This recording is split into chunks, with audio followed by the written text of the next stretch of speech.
Hello everyone, welcome to नौकरी aspirant. उम्मीद करती हूँ आप सब एकदम बढ़िया हैं।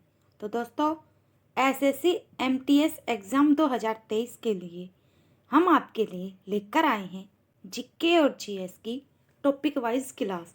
इस क्लास में हम पिछली परीक्षाओं में जितने भी इम्पोर्टेंट क्वेश्चन पूछे गए हैं वो हम आपके साथ डिस्कस करेंगे।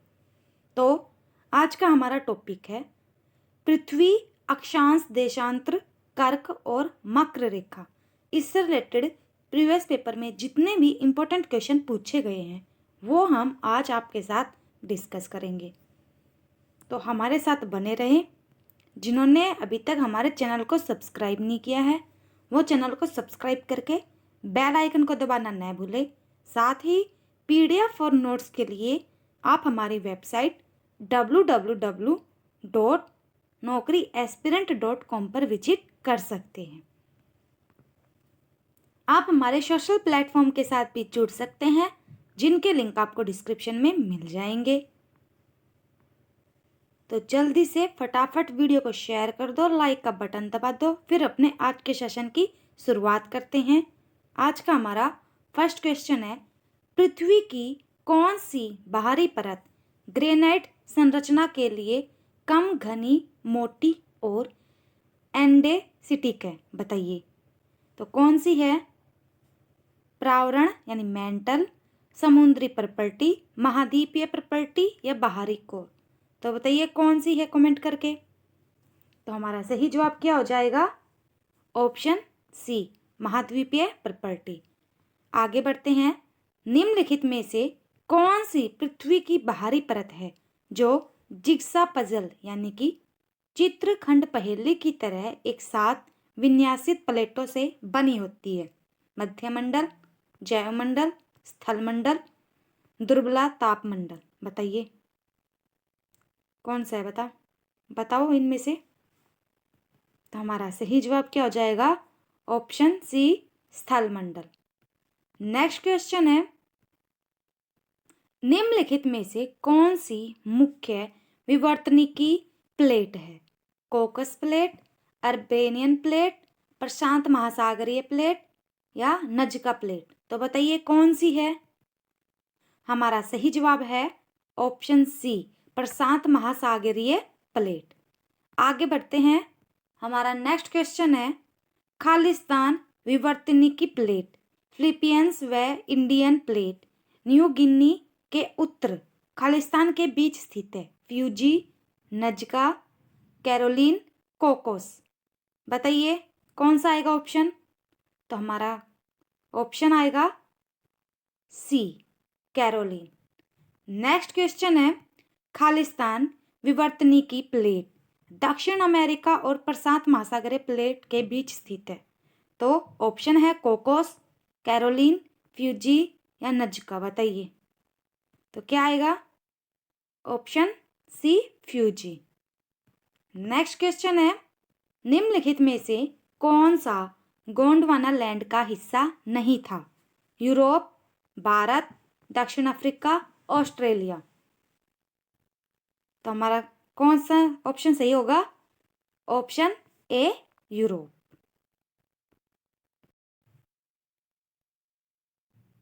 नेक्स्ट क्वेश्चन है, महाद्वीपीय विस्थापन सिद्धांत के अनुसार सभी महाद्वीप एक अकेले भूखंड का भाग थे जिसका नाम क्या था? लोरेशिया, पेंजिया, गोंडवाना लैंड या पेंथालासा? तो बताइए किसका थे?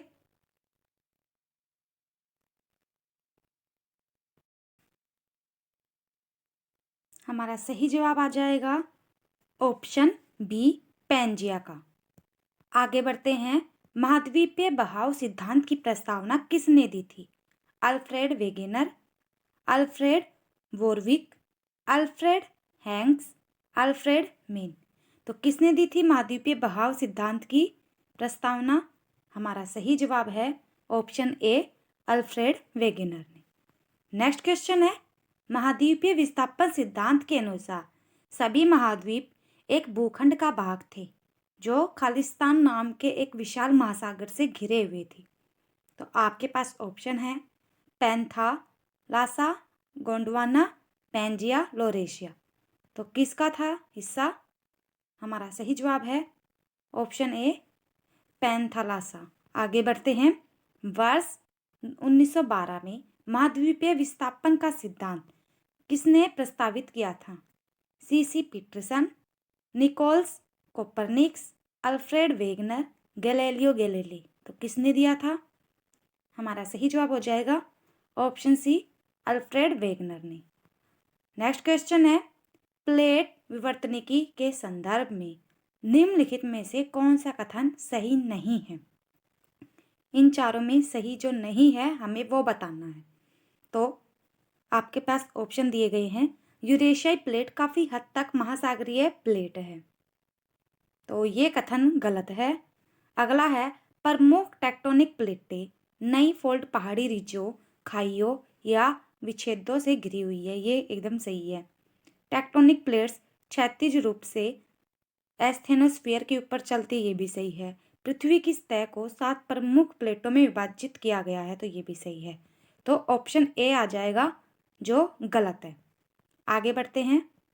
प्लेट विवर्तनिकी यानी टेक्टोनिक्स का सिद्धांत यह बताता है कि पृथ्वी के स्थल मंडल यानी कि लिथोस्फीयर को खालिस्तान का प्रमुख प्लेटों में विभाजित किया गया है, 7, 5, 9, 11। तो हमारा सही जवाब है ऑप्शन ए, 7 भागों में। नेक्स्ट क्वेश्चन है, मृदा के किस हिस्से में खनिज पदार्थ, पोषक तत्व और जल के साथ कार्बनिक पदार्थ समाविष्ट होते हैं? संस्तर सी, ए, डी या बी। तो किस में समावित होते हैं? हमारा सही जवाब है ऑप्शन बी यानी कि संस्तर ए। नेक्स्ट क्वेश्चन है, निम्नलिखित में से कौन पृथ्वी के महाद्वीपीय द्रव्यमान के मुख्य खनिज घटकों में से एक है? कांस्य, तांबा, सिलिका, जिप्सम। तो क्या है मुख्य घटकों में से एक? Option C, silica. Next question है, पृथ्वी की ठोस प्रॉपर्टी में पाई जाने वाली धातुओं की प्रचुरता के संदर्भ में लौह धातु का कौन सा स्थान है? दूसरा, पहला, चौथा या तीसरा? तो कौन सा स्थान है? ऑप्शन ए, दूसरा। नेक्स्ट क्वेश्चन है, खालिस्तान पृथ्वी के आंतरिक भाग से निकलने वाली तरल और ठोस चट्टान द्वारा निर्मित है? फोल्ट ब्लॉक पहाड़, पठार, कटाव वाले पहाड़, ज्वालामुखी। तो क्या आ जाएगा? ऑप्शन डी, ज्वालामुखी। नेक्स्ट है, कौन सा क्षेत्र भूपर्टी यानी क्रस्ट और आच्छादन मेंटल को पृथक करता है? मोहो, समताप मंडल, स्थल मंडल, दुर्लभता मंडल। तो कौन सा आ जाएगा? Option A, Moho. आगे बढ़ते हैं। पृथ्वी सतह की सबसे ऊपरी परत को क्या कहा जाता है? Mental, core, magma, crust. तो क्या कहा जाता है? Option D, crust. क्या कहा जाता है? क्रस्ट। अगला है, समुद्र सतह में प्रॉपर्टी की मोटाई कितनी किलोमीटर है? 5 से 10, 15 से 20, 25 से 30 या 35 से 40। तो कितनी है? ऑप्शन ए, 5 से 10। आगे बढ़ते हैं। पृथ्वी की सबसे ऊपरी परत क्रस्ट का उपलब्ध दूसरा सबसे प्रचुर तत्व क्या है? Carbon, silicon, oxygen, hydrogen. क्या है बताइए? तो ऑप्शन बी, सिलिकॉन। पहला सिलिका, दूसरा सिलिकॉन। अगला है, पृथ्वी पर ज्ञात सबसे भारी यानी सघन तत्व का नाम क्या है? Tungsten, osmium, aluminium, rhodium. तो क्या है? Option B, ओसियम। नेक्स्ट है, पृथ्वी की महाद्वीपीय भूसतह क्रस्ट में प्रचुरतम मात्रा में पाए जाने वाला खनिज कौन सा है? सत्तीय, अभ्रक, पाइरोक्सीन या स्टिफिक यानी क्वार्ट्ज। तो क्या है बताइए? ऑप्शन ए, सत्तीय। आगे बढ़ते हैं। धरातल से भूगर्भ की ओर जाने पर गहराई के साथ तापमान वृद्धि की सामान्य दर लगभग क्या है? 10 डिग्री प्रति 185 मीटर, 10 डिग्री प्रति 185 फीट, 10 डिग्री प्रति 32 मीटर, 10 डिग्री प्रति 32 फीट। तो क्या है? ऑप्शन सी, 10 डिग्री प्रति 32 मीटर। नेक्स्ट है, निम्नलिखित में से किस परत को बैरिस्फीयर कहा जाता है? पृथ्वी की सबसे आंतरिक परत, पृथ्वी की मध्यवर्ती परत, पृथ्वी की सबसे ऊपरी परत, वायुमंडल का सबसे निचला भाग जहां मौसम परिवर्तन होते हैं। तो कौन सा आ जाएगा? ऑप्शन ए, बैरोस्फीयर पृथ्वी की सबसे आंतरिक परत। नेक्स्ट है, खालिस्तान पृथ्वी की सबसे ऊपरी कठोर सतह है। Atmosphere, hydrosphere, biosphere, lithosphere. तो ऑप्शन डी, लिथोस्फीयर। नेक्स्ट है, करंट अफेयर से रिलेटेड आपके एग्जाम में काफ़ी क्वेश्चन पूछे जाते हैं। तो अपनी करंट अफेयर की तैयारी को और ज़्यादा मजबूत बनाने के लिए आप हमारी वेबसाइट पर विजिट करें। यहाँ से आपको करंट अफेयर से संबंधित daily PDF, quiz, weekly quiz, monthly PDF, 6 month PDF, yearly PDF, वो सभी आपको हमारी वेबसाइट पर बिल्कुल फ्री में मिल जाएगी। आगे बढ़ते हैं। पृथ्वी की ठोस परत या ऊपरी ठोस परत को क्या कहा जाता है? Lithosphere, hydrosphere, biosphere, mental. तो क्या कहा जाता है? अभी बताया था थोड़ी देर पहले, लिथोस्फीयर। नेक्स्ट है, पृथ्वी का औसत घनत्व लगभग खालिस्तान जीएम ओब्लिक पर सेंटीमीटर क्यूब है। तो कितना है? तो हमारा सही जवाब हो जाएगा ऑप्शन सी, 5.51 जीएम पर सेंटीमीटर क्यूब। पृथ्वी की प्रॉपर्टी का आधा भाग किस खनिज से बना है? Quartz, mica, amphibole, feldspar. तो किससे बना है? Option D, फेल्ड्स्पर। नेक्स्ट है, निम्नलिखित में से कौन सा पृथ्वी का बाह्यतम ठोस भाग है? भूपर्टी, मेंटल, क्रोड या कैल्डेरा। तो कौन सा है बताइए? ऑप्शन ए, भूपर्टी। नेक्स्ट है, कौन सा तत्व पृथ्वी के प्रॉपर्टी के द्रव्यमान का 40.6% बनाता है? लो, ऑक्सीजन, एल्यूमिनियम, सिलिकॉन। तो कौन बनाता है? Option B, oxygen. नेक्स्ट है, पृथ्वी की सबसे बाहरी परत को क्या कहा जाता है? स्फीयर, पपड़ी, आवरण, केंद्र। तो क्या कहा जाता है? पपड़ी। नेक्स्ट है, पृथ्वी की पपड़ी का प्रमुख अंश मुख्य रूप से खालिस्तान से गठित होता है। ऑक्सीजन और आयरन, ऑक्सीजन सिलिकॉन, सिलिकॉन और आयरन, सिलिकॉन और एल्यूमिनियम। तो किससे बना होता है? ऑप्शन बी, ऑक्सीजन और सिलिकॉन। अगला है, पृथ्वी की पपड़ी में सबसे ज़्यादा पाया जाने वाला धातु कौन सा है? जिंक, तांबा, एल्यूमिनियम, लोहा। तो क्या आएगा? ऑप्शन सी, एल्यूमिनियम। नेक्स्ट है, पृथ्वी की आंतरिक संरचना के संदर्भ में निम्नलिखित कथनों पर विचार कीजिए।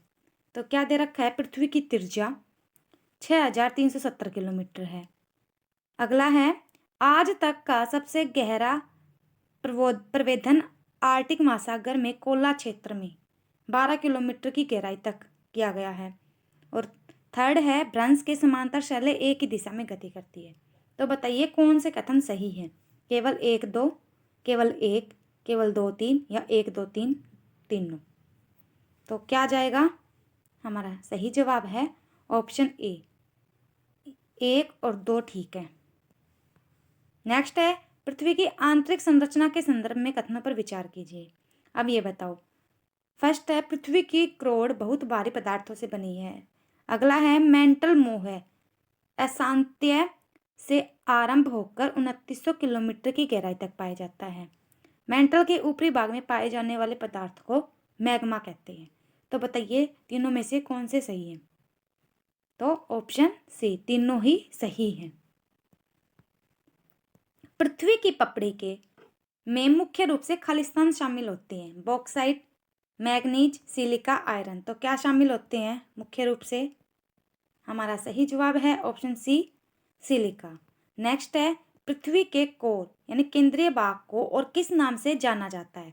स्थलमंडल, मेसोस्फीयर, गुरुमंडल, परितारिक केंद्र। और किस नाम से जाना जाता है? ऑप्शन सी, गुरुमंडल। नेक्स्ट है, भूमध्य रेखा से ध्रुवों तक सभी समांतर वृत्त खालिस्तान के रूप में जाने जाते हैं। समांतर अक्षांश रेखा, आर्टिक वृत्त, कर्क रेखा, अंटार्कटिक वृत्त। तो किस रूप में जाने जाते हैं? ऑप्शन ए समांतर अक्षांश रेखा। नेक्स्ट है 66.5 उत्तरी अक्षांश क्या दर्शाता है? कर्क रेखा, मकर रेखा, आर्टिक वृत्त या अंटार्कटिक वृत्त। तो क्या दर्शाता है? तो ऑप्शन सी आर्टिक वृत्त दर्शाता है। पृथ्वी के भूमध्य रेखा के ऊपर या दक्षिण के स्थान की कोणीय दूरी का वर्णन करने के लिए किस शब्द का उपयोग किया जाता है? गोलार्ध, ध्रुव, देशांतर या अक्षांश। तो बताइए किसका उपयोग किया जाता है? हमारा सही जवाब है ऑप्शन डी अक्षांश का। नेक्स्ट क्वेश्चन है मैग्नेटिक मेरिडियन क्या है? तो आपके पास ऑप्शन है पृथ्वी की भूमध्य रेखा के समांतर, अक्षांश, पृथ्वी के भौगोलिक उत्तर और भौगोलिक दक्षिण से गुजरने वाली रेखा, पृथ्वी के मैग्नेटिक उत्तर और मैग्नेटिक दक्षिण से गुजरने वाला क्षेत्र। तो क्या है मैग्नेटिक मेरिडियन? हमारा ऑप्शन कौन सा सही होगा? ऑप्शन डी पृथ्वी के मैग्नेटिक उत्तर और मैग्नेटिक दक्षिण से गुजरने वाला क्षेत्र। नेक्स्ट क्वेश्चन है अक्षांश का एक अंश खालिस्तान के बराबर होता है? 11 किलोमीटर, 211 किलोमीटर, 111 किलोमीटर या 311 किलोमीटर। तो किसके बराबर होता है?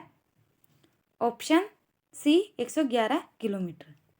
नेक्स्ट क्वेश्चन है मध्य प्रशांत महासागर से गुजरने वाली यामोत्तर रेखा जो कि खालिस्तान डिग्री देशांतर का अनुसरण लगभग करती है उसको अंतर्राष्ट्रीय तिथि रेखा कहा जाता है। तो कितने डिग्री? 165, 135, 150 या 180। तो 180 डिग्री। नेक्स्ट क्वेश्चन है दुनिया में सबसे अधिक टाइम जोन या समय क्षेत्र किस देश में है? फ्रांस, संयुक्त राज्य अमेरिका, रूस, यूनाइटेड किंगडम। तो किस में है? हमारा सही जवाब हो जाएगा ऑप्शन ए फ्रांस में। नेक्स्ट क्वेश्चन है अंतर्राष्ट्रीय तिथि रेखा खालिस्तान महासागर के बीच से होकर गुजरती है? आर्टिक, हिंद, अटलांटिक या प्रशांत। तो कौन से महासागर से होकर गुजरती है? ऑप्शन डी प्रशांत महासागर से। हमारा नेक्स्ट क्वेश्चन है निम्नलिखित में से किस देश से होकर भूमध्य रेखा नहीं गुजरती? गैबन, थाईलैंड, युगांडा या इंडोनेशिया। भूमध्य रेखा नहीं गुजरती ये बताना है हमें। तो ऑप्शन बी यानी कि इन चारों में से थाईलैंड में नहीं गुजरती। नेक्स्ट क्वेश्चन है निम्नलिखित में से कौन सा स्थान विषुवत रेखा के सर्वाधिक निकट स्थित है? Kanyakumari, Rameshwar, Pamban, Pygmalion point. तो क्या आ जाएगा? Option D Pygmalion point. Next question है सूर्य भूमध्य रेखा पर ऊर्ध्वाधर कब चमकता है? पूरे वर्ष, 6 माह, वर्ष में 2 बार, वर्ष में 1 बार। तो कब चमकता है? ऑप्शन सी वर्ष में 2 बार ही चमकता है। नेक्स्ट क्वेश्चन है 0 डिग्री अक्षांश पर स्थित कौन सी काल्पनिक रेखा पृथ्वी को उत्तरी और दक्षिण गोलार्धों में विभाजित करता है? मकर रेखा, कर्क रेखा, भूमध्य रेखा, इनमें से कोई नहीं। तो क्या आ जाएगा? ऑप्शन सी भूमध्य रेखा। हमारा नेक्स्ट क्वेश्चन है विषुव तब होता है जब सूर्य ऊर्ध्वाधर खालिस्तान के ऊपर होता है। तो मकर रेखा के ऊपर, कर्क रेखा, ध्रुवों के या भूमध्य रेखा के। तो किसके ऊपर होता है? ऑप्शन डी भूमध्य रेखा पर। सरकारी एग्जाम से संबंधित आपके एग्जाम में काफ़ी क्वेश्चन सभी लोग गवर्नमेंट एग्जाम की तैयारी तो कर ही रहे हैं। तो अपने तैयारी को और ज़्यादा मजबूत बनाने के लिए आप हमारी वेबसाइट पर एग्ज़ाम मटेरियल ले सकते हैं, क्विज ले सकते हैं, प्रीवियस ईयर पेपर की PDF ले सकते हैं, नोट्स ले सकते हैं, वो भी आप बिल्कुल फ्री में ले सकते हो। यह मौसम तब आता है जब सूर्य भूमध्य रेखा के ठीक ऊपर आता है। तो ग्रीष्म, वसंत, पतझड़, शीत। तब कौन सा मौसम आता है? ऑप्शन बी वसंत मौसम आता है। नेक्स्ट क्वेश्चन है विषुव दिवस क्या होते हैं? जब दिवस रात्रि से छोटा होता है, जब दिवस वर्ष में सबसे लंबा होता है, जब दिवस रात्रि से बड़ा होता है, जब दिवस और रात्रि एक बराबर होते हैं। दिवस का मतलब यहाँ पर दिन है। तो विषुव दिवस कब आता है? ऑप्शन डी, जब दिन और रात बराबर होते हैं तब आता है। आगे है, निम्नलिखित में से कौन अक्षांश रेखा मकर रेखा को दर्शाती है? 66.5 दक्षिण गोलार्ध में, 66.5 उत्तरी गोलार्ध में, 23.5 उत्तरी गोलार्ध में, 23.5 दक्षिणी गोलार्ध में। तो क्या दर्शाती है? ऑप्शन डी, 23.5 दक्षिणी गोलार्ध में। हमारा नेक्स्ट क्वेश्चन है, कर्क रेखा यानी कि ट्रॉपिक ऑफ कैंसर निम्नलिखित में से किस भारतीय रेखा राज्य में होकर नहीं गुजरती? इन चारों में से बताना है। छत्तीसगढ़, असम, त्रिपुरा, झारखंड। तो क्या आ जाएगा? Option B, Assam. नेक्स्ट है, कौन सा एक ऐसा महाद्वीप है जिससे होकर कर्क, भूमध्य और मकर रेखाएं गुजरती है? ऑस्ट्रेलिया, दक्षिण अमेरिका, एशिया या अफ्रीका? तो कौन सा है ऐसा महाद्वीप? Option D, Africa. नेक्स्ट है, निम्नलिखित में से किस देश से होकर मकर रेखा गुजरती है? ऑस्ट्रेलिया, ब्राजील, चिली, सभी विकल्प सही है। तो किससे होकर गुजरती है? तो ऑप्शन डी, सारे एकदम सही हैं। नेक्स्ट है, निम्नलिखित में से कौन सी रेखा भारत के लगभग आधे हिस्से में होकर गुजरती है? मकर, कर्क, भूमध्य रेखा, प्रमुख भूमध्य। तो आधे हिस्से में कौन सी रेखा गुजरती है? ऑप्शन बी, कर्क रेखा। नेक्स्ट क्वेश्चन है, कर्क रेखा निम्नलिखित में से किस भारत राज्य में होकर नहीं गुजरती? मध्य प्रदेश, पश्चिम बंगाल, गुजरात या आंध्र प्रदेश? तो जैसे ये हमारा भारत है तो कर्क रेखा एकदम बीच में से गुजरती है। तो आंध्र प्रदेश कहाँ पर है? तो आंध्र प्रदेश यहाँ पर है। तो ऑप्शन क्या आ जाएगा? ऑप्शन डी आ जाएगा। ये सारे तो एक लाइन में पड़ जाएंगे। आगे बढ़ते हैं, भारत में सबसे छोटा दिन कब होता है? 22 दिसंबर, 21 मार्च, 22 जून, 23 सितंबर। भारत का पूछा है तो हमारा सही जवाब आ जाएगा ऑप्शन ए, 22 दिसंबर को होता है। आगे बढ़ते हैं, 21 जून को शीतकालीन यानी सोल्स्टिस अयनात खालिस्तान गोलार्ध में होता है। उत्तरी, पूर्वी, पश्चिमी या दक्षिणी? तो किस में होता है? ऑप्शन डी, दक्षिणी गोलार्ध में। नेक्स्ट क्वेश्चन है, उत्तरी गोलार्ध में सबसे छोटा दिन कब होता है? 22 नवंबर, 22 दिसंबर, 22 मार्च, 22 जून। तो कब होता है? ऑप्शन बी, 22 दिसंबर को। हम कौन से, हमारा जो हमारा भारत है ना वो उत्तरी गोलार्ध में है। वैसे तो उत्तरी पूर्वी में बोलते हैं तो, लेकिन उत्तरी गोलार्ध में है। तो यहाँ पर उत्तरी गोलार्ध में जितने छोटे बड़े दिन होंगे वो हमारे भारत में होंगे। तो 22 दिसंबर को भारत में भी सबसे छोटा दिन होता है। उत्तरी गोलार्ध में ग्रीष्म अयनांत यानी समर सोल्स्टिस किस दिन होता है? 22 दिसंबर, 21 मार्च, 23 सितंबर, 21 जून। तो कब होता है? ऑप्शन डी, 21 जून को। उत्तरी गोलार्ध में वर्ष का सबसे लंबा दिन कब होता है? 20 मई, 21 जून, 20 जुलाई या 21 अगस्त? तो सबसे लंबा दिन बताना है। हमारा सही जवाब हो जाएगा ऑप्शन 21 जून को सबसे लंबा दिन होता है उत्तरी गोलार्ध में। यानी कि तो भारत का पूछेगा तो भारत में भी 21 जून ही आ जाएगा। पृथ्वी का दिन और रात की अवधि कहाँ लगभग समान होती है? भूमध्य पर, ध्रुवों पर, मकर रेखा पर या आर्टिक रेखा पर? तो कहाँ पर लगभग समान होती है? हमारा सही जवाब है ऑप्शन है, भूमध्य रेखा पर दिन और रात समान होते हैं। दोनों गोलार्धों पर समान दिन व रात इन दिनों होते हैं: 21 जून, 21 मार्च, 5 जुलाई, 21 सितंबर, 21 मार्च, 23 सितंबर, 5 जून, 21 सितंबर। यानी जाने कि दिन और रात दोनों बराबर होते हैं दोनों गोलार्धों पे। तो ऑप्शन सी, 21 मार्च और 23 सितंबर को दोनों गोलार्धों पर दिन और रात समान होते हैं। नेक्स्ट क्वेश्चन है, संपूर्ण पृथ्वी पर दिन और रात कब बराबर होते हैं? कक्षीय तल पर, विषुव के दिन, शीतकालीन संक्रांति के दिन या ग्रीष्मकालीन संक्रांति के दिन? तो ऑप्शन आ जाएगा बी, विषुव के दिन। तो विषुव क्या होता है? जहां पर दिन और रात बराबर होते हैं उसी को विषुव बोला जाता है। तो अभी बताया था, ठीक है। विषुव का होता है जब दिन और रात बराबर होते हैं। तो इसमें पूछा है संपूर्ण पृथ्वी पर दिन और रात कब बराबर होते हैं? तो विषुव के दिन। नेक्स्ट क्वेश्चन है, कौन सा यह नियम बताता है कि ज्वार भाटा के लिए चंद्रमा और सूर्य की स्थितियां जिम्मेदार हैं?